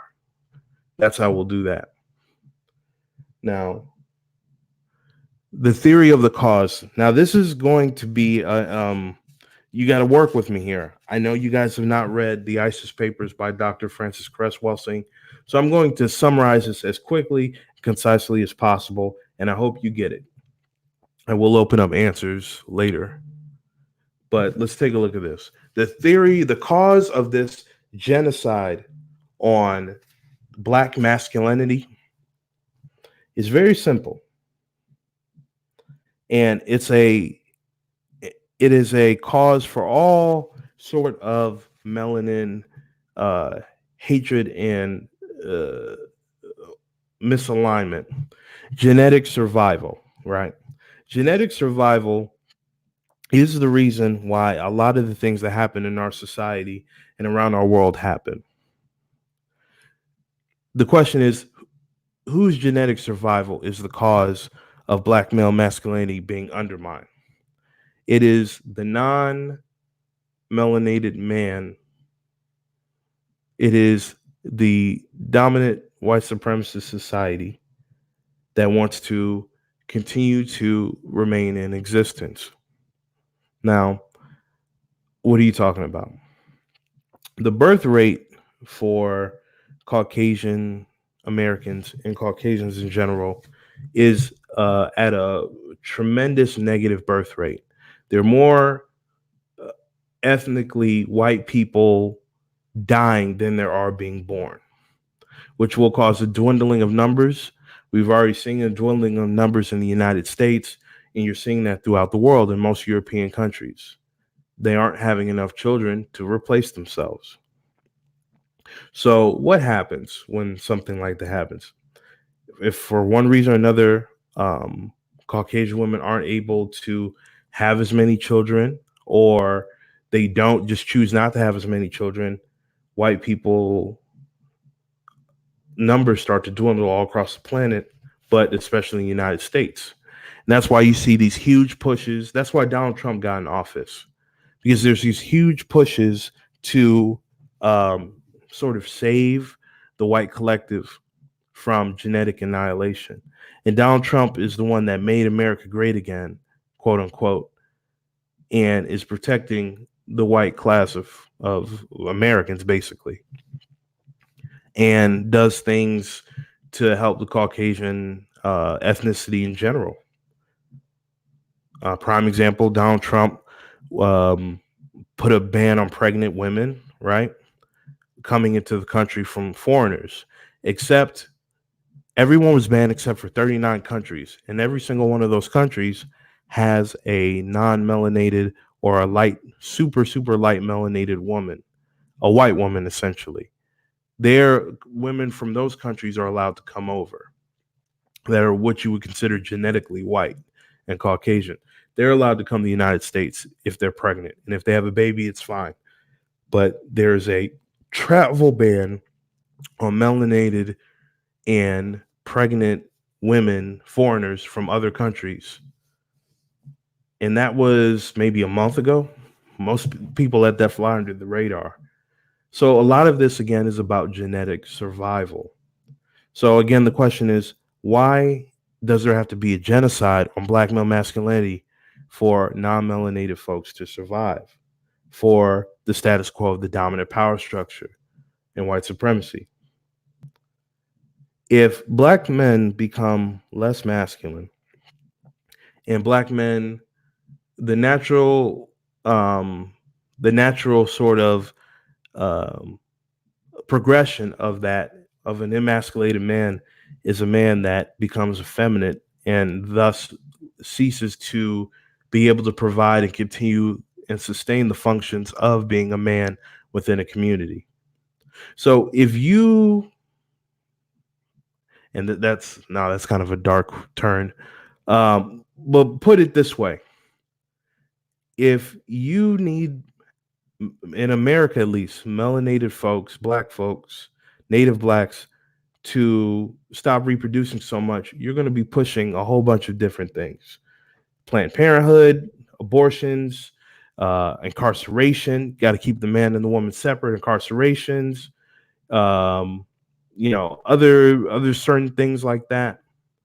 You're going to want to push men to emasculate themselves or accept these homosexual tendencies, effeminacies, go into these archetypes that are easily condemnable, that you could put them in jail for, that would keep them from actually interacting and creating strong family units and creating more families in the community.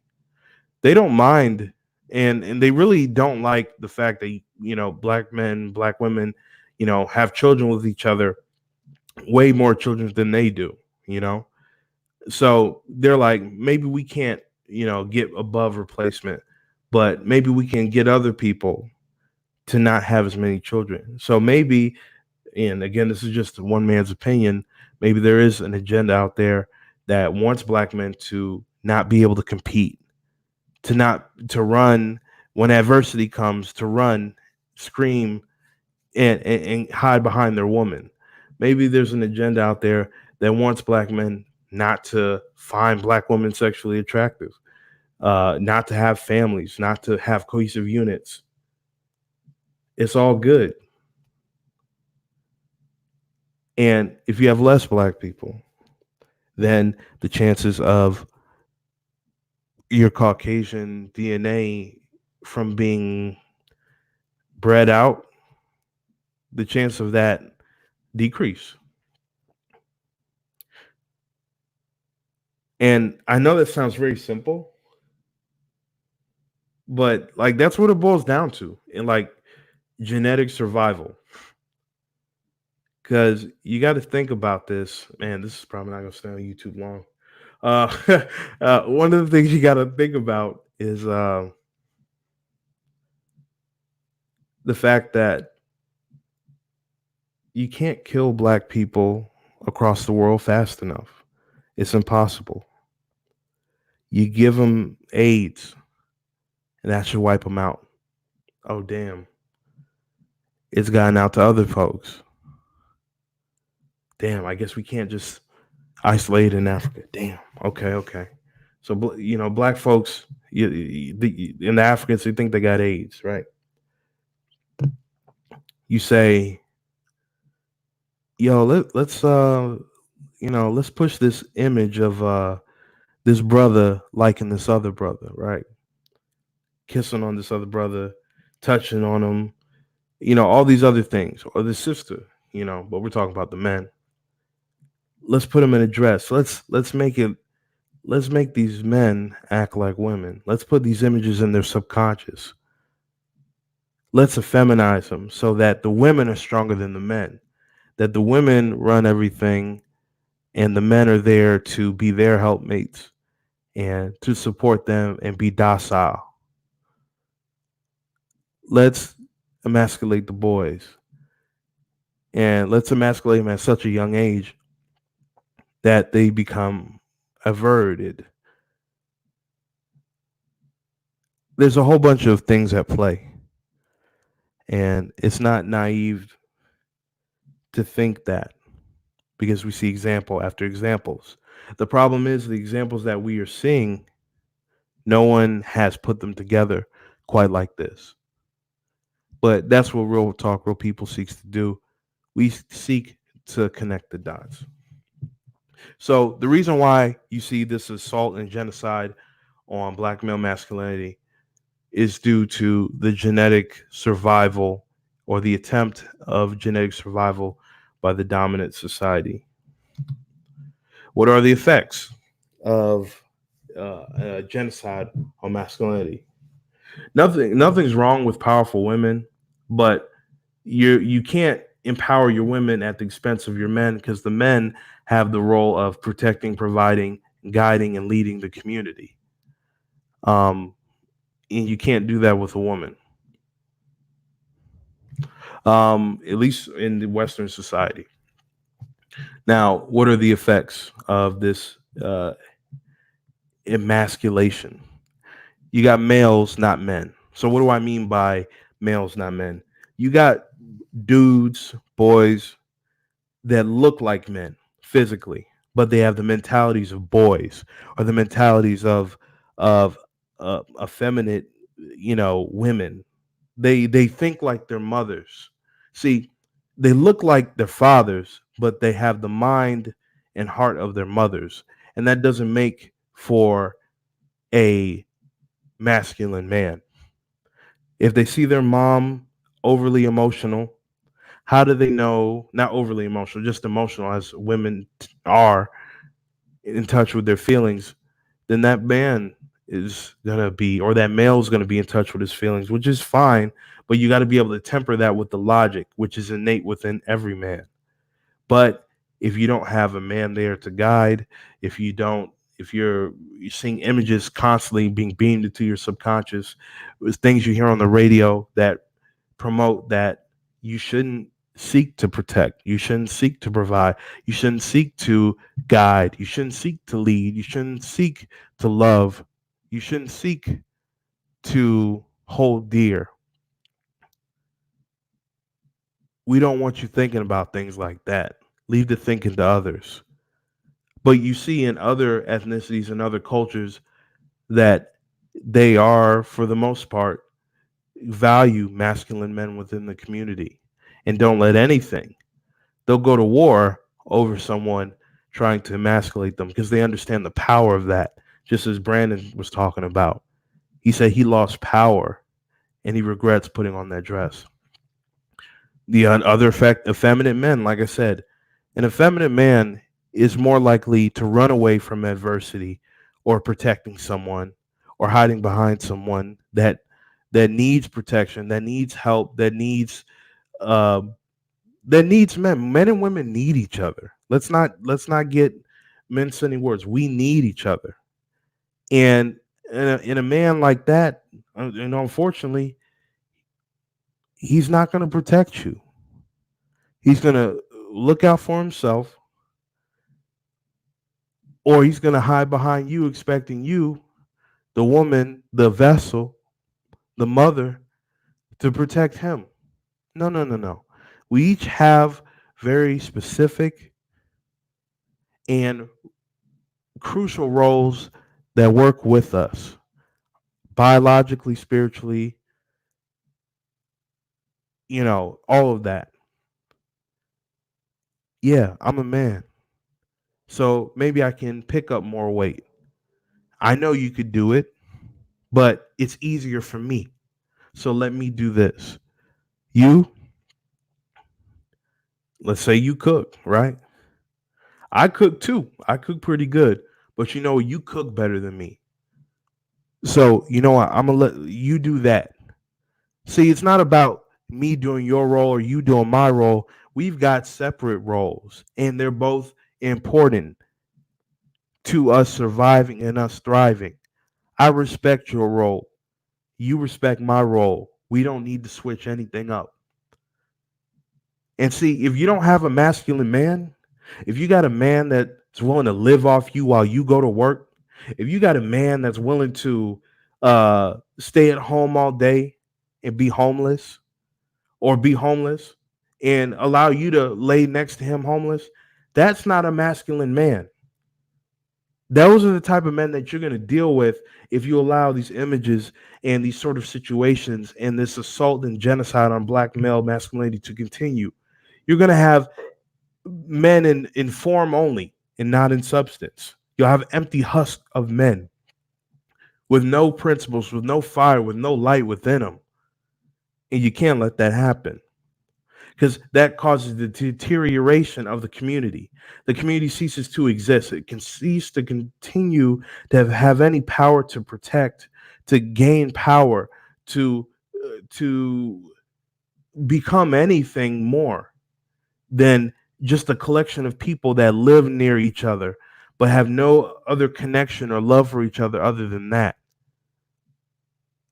How are you going to focus on being the best woman you can be if you don't got a man there to create or help create or work together with other men to create a safe place for you to be you, to create a safe place for the children to grow up and be, a safe place for men themselves?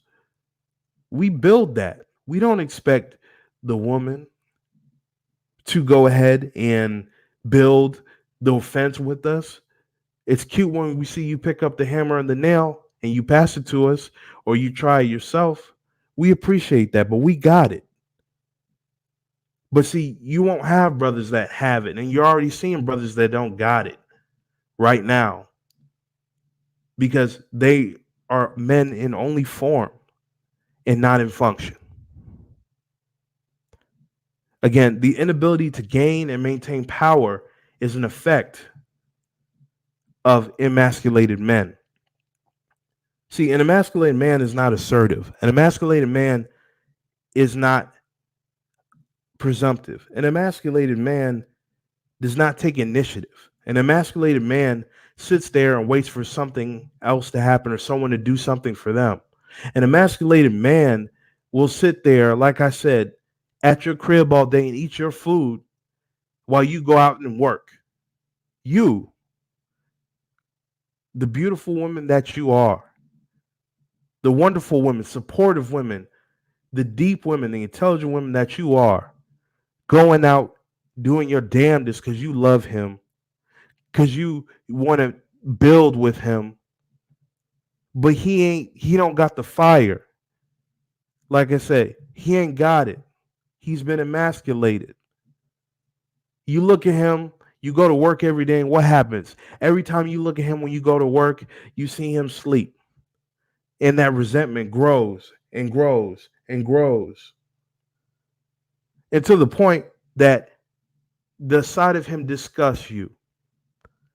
And he thinks nothing of it because you've allowed it to go on for so long. You chose him. See, he ain't going to go out there and get it for you. You get it for yourself, but you love him. You respect him. He provides something. Maybe it's not financial. Maybe, it's not this. Maybe it's not that. But his presence there with you makes you feel better. Just off of that alone, you need a man that loves you and cares about you and that wants to build with you, wants to protect you, build for you, build, you need a companion.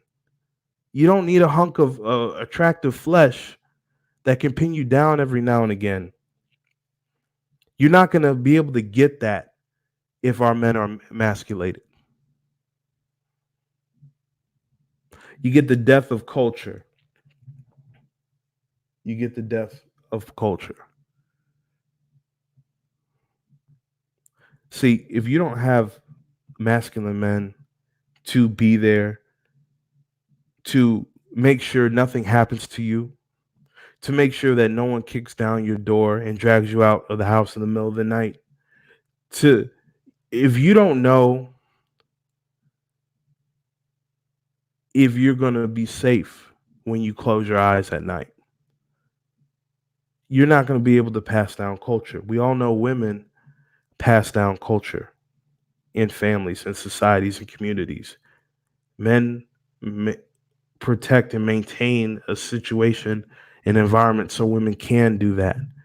If a woman is surrounded by nothing but emasculated men and boys, culture starts to die because she has to take on those male masculine qualities herself to keep everything afloat. You think she wants to get up, go to work every day like that? You think she wants to get off of work, pick up the kids? Do you think she wants to pay for daycare by herself? Do you think she wants to cook a nice cooked home meal? You know, do, but be too tired to do it? No. A woman wants to be able to be a woman just like a man wants to be able to be a man.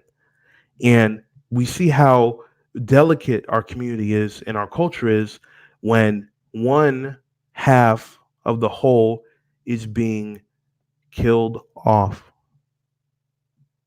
It's being blown away. It is the men, it is the protection, it is the overshield. And if all the men are emasculated and no one is going to stand up for themselves, who's going to stand up for you? You shouldn't have to fight. If this was a war right now and you had the men and women, you had women fighting a war, and each of them had men that was going to love and protect them and fight for them. If we don't do something about the masculinity, you'll arrive at the battlefield with no shields, just swords, and enemies from all sides. You can't do it alone. We got to protect the wall. If brothers are emasculated, the effects are ethnic cleansing. If brothers are emasculated, they aren't able, like I said, put in jail for 25, 30 years, most of their whole life. When those brothers in prison, they don't see another woman. Conjugal visits are few and far in between. A lot of those brothers are in there for life, 25 years, 10 years. They get emasculated in prison.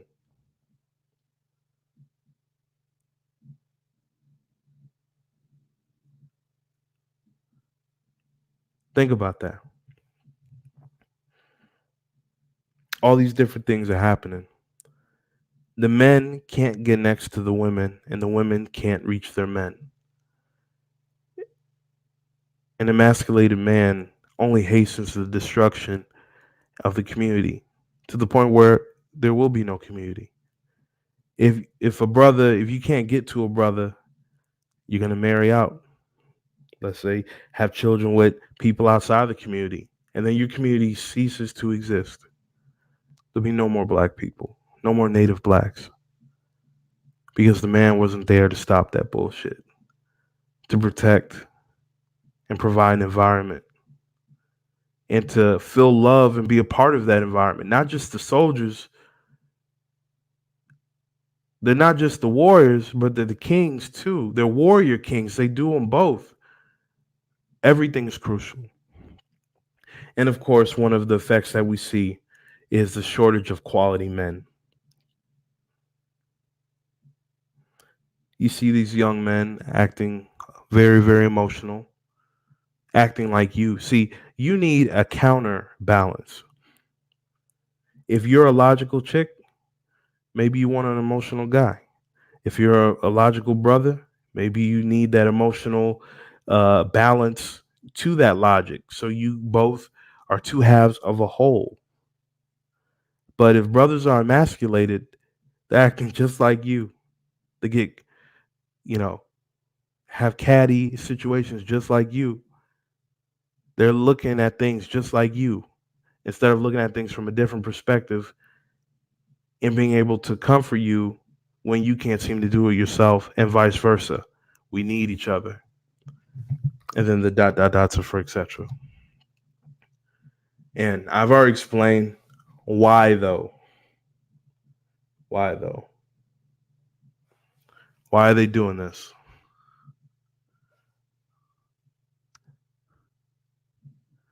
They don't want us here. They don't want you to protect. They don't want you to provide. They don't want you to thrive. They don't want you to get to any semblance of comfortability. See, most other ethnicities are living in thriving mode. And black people over the last when the hundreds of years of black folks have been here, maybe thousands, whatever you want to say. These brothers, these black folks, they've been here.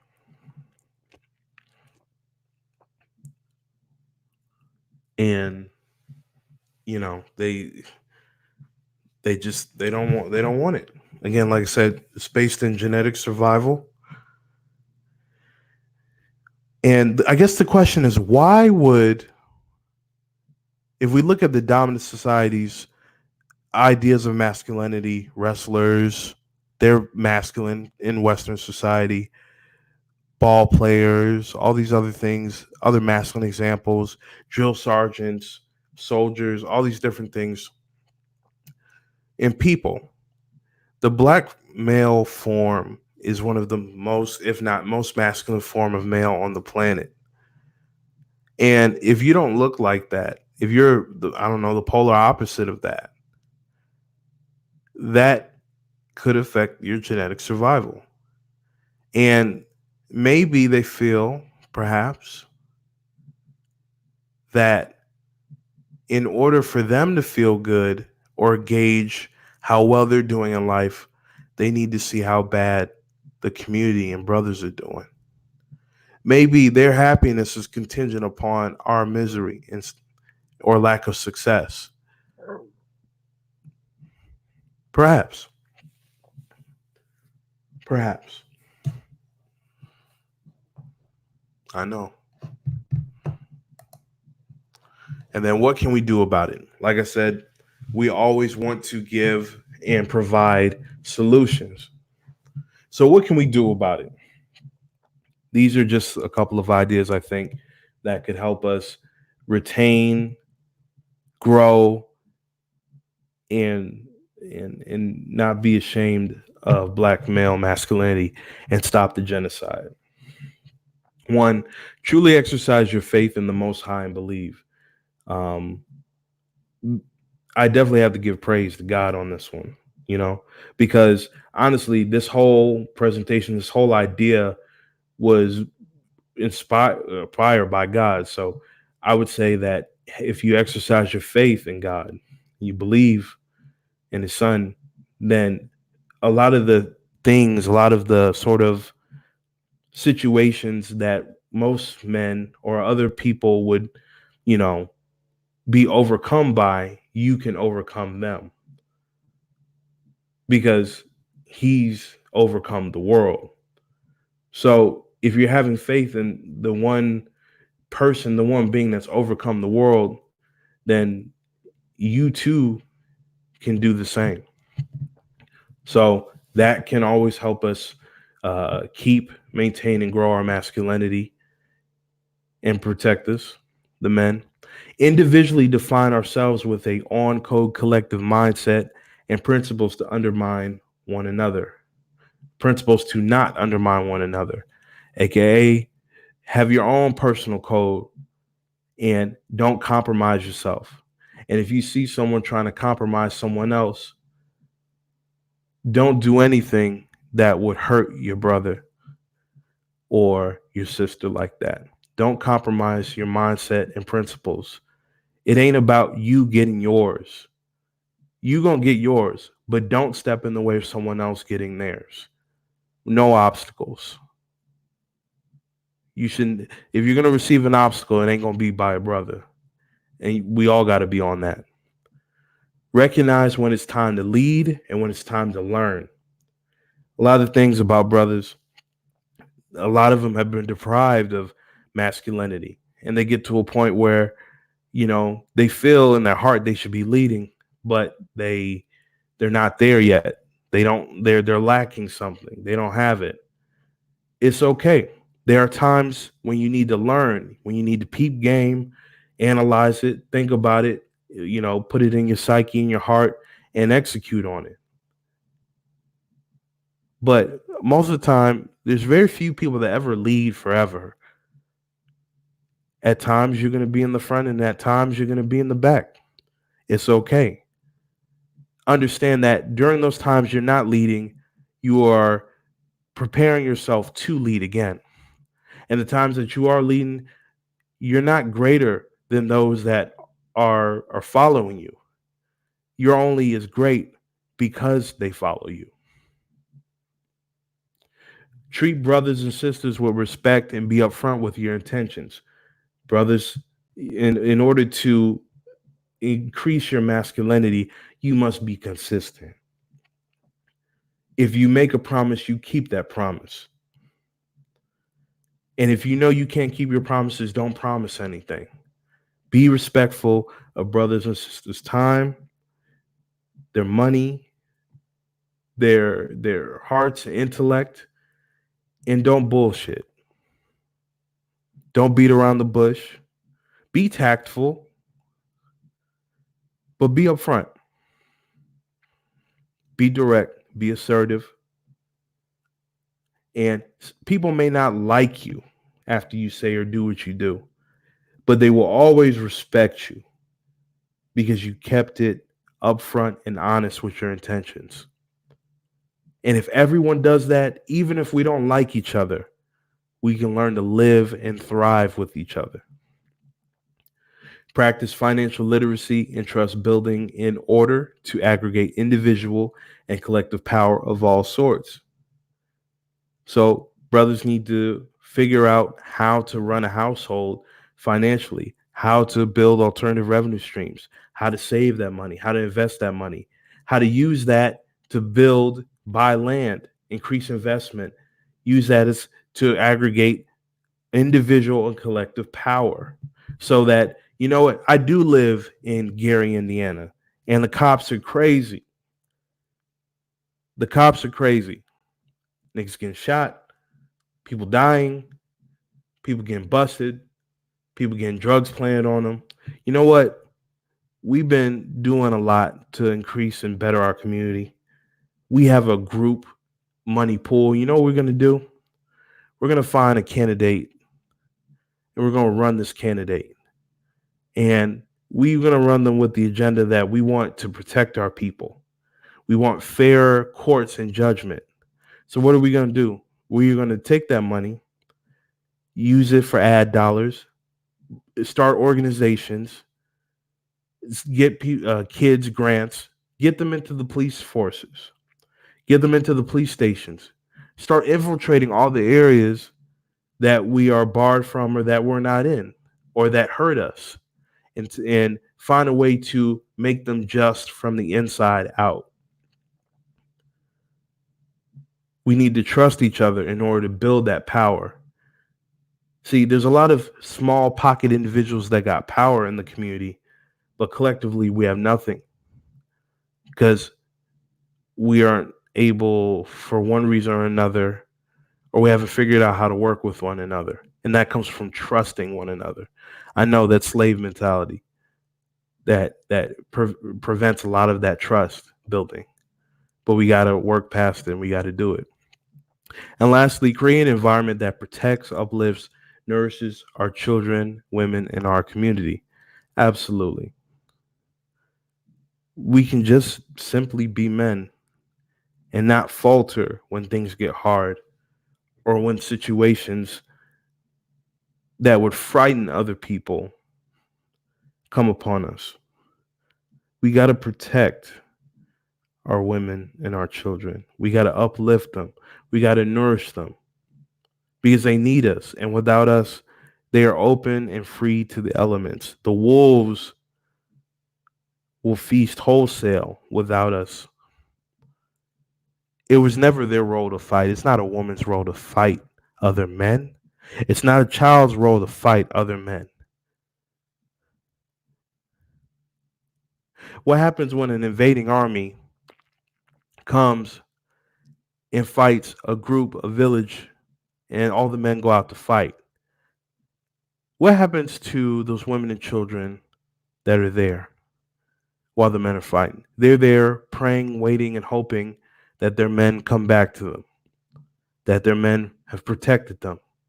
And sometimes, if that they come back to the village, those men do, they come back and hug their wives, kiss their wives, and hug their children. And other times, there's a group of strangers heading straight towards them with looks of passion and debauchery in their eye. And they come to that village and they take those women as theirs. They kill those children that aren't theirs. That's what happens to a community without protection. The women and children are sold into slavery, they're slaughtered, and their culture and who they are is erased. They are absorbed by the more powerful group. And if we don't allow and promote masculinity and black men being black men, and it's okay for black men to be black men, everyone else is going to descend upon our village, and our women and our children will be at their mercy. So these are the things we can do to fix this. That was the end of my presentation. This was Real Talk, Real People. Join the Facebook page. That's where this all started. The Instagram's right there. If you like what you heard, want to throw your boy some Swiss roll money, throw that Venmo, RTRP forever. Let's see what the comments say. I hope you liked it. I know it was deep. I know it was kind of long, but I'm trying to paint a picture for you with tangible, actual results in showing you that there is currently a genocide on black male masculinity, and that we as people, as me and myself as a black man, I can see it. For a lot of people, it seems to be an invisible threat. For me, I see it. I see the look on someone's face at work when I come back with my hair cut low, when I don't accentuate me being masculine, when I cut my beard off, I see how they're more at ease. I see how they feel when I walk into a room, and then the difference of how much at ease they are when I smile. I know what it's like to walk into an elevator and someone grabs their purse. They like to see that my hands are in my pockets when I walk into an elevator, so I don't grab them. These are many things that a lot of folks deal with, a lot of people see, a lot of people, brothers see, a lot of people don't realize these small little cadences and things that brothers got to go through, and how it's not, the problem isn't black men being masculine. The problem is that us being us in just our purest form makes people uncomfortable. And I don't think we need to compromise our masculinity and allow our women and children and ourselves to be at the mercy of other people's perceptions upon who we should be. We're going to be who we're going to be. That's what I think. So I guess what I would say at this point, like I said, that was the end of my presentation. And let's see here. Dang, there's a lot of questions. Do they have a female version of Emasculated? I don't think so. because I think that anything that's maybe since that's the inverse, if you call a woman a like a tomboy, maybe that's kind of like the inverse of that. Defeminize. Is that true? RTRP. I cancel plans for this tonight. Hello, hello, hello. Can you talk about the girl from the gym? I don't know what girl from the gym she's talking about. Hello, you should do meditation videos, yoga tutorials. So interesting.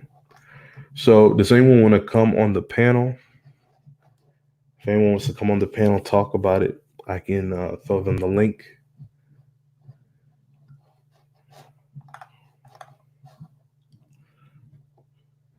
Just over 2 hours, so that's pretty good.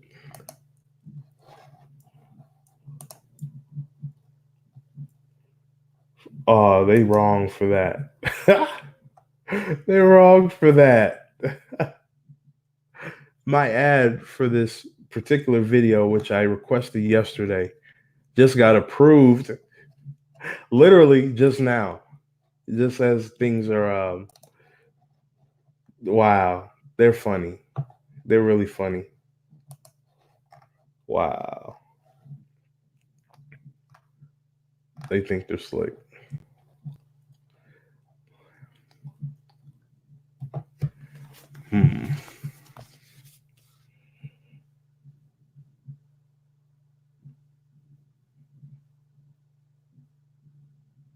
Yeah.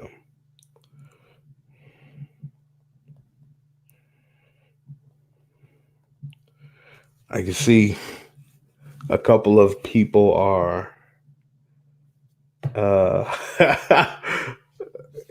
very interesting. Not the most popular subject, but definitely one that needed to be discussed because people in society keep throwing it under the rug like it's nothing, like it doesn't exist or it doesn't matter. But to brothers, it matters. To me, and to a lot of people, I think a lot of people will appreciate this.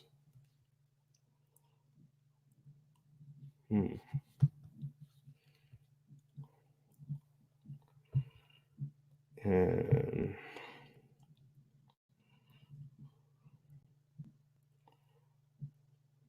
yeah. So no one wants to come on the panel.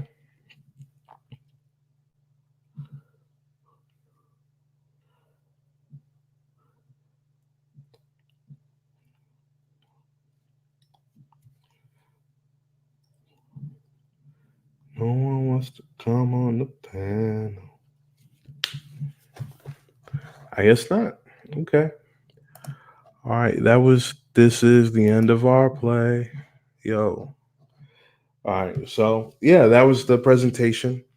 We'll see how long this stays up on YouTube before it gets flagged down. And we have fun. We're gonna have fun with this. So again, this is Real Talk, Real People. As I always say, context is everything. And let's keep it real.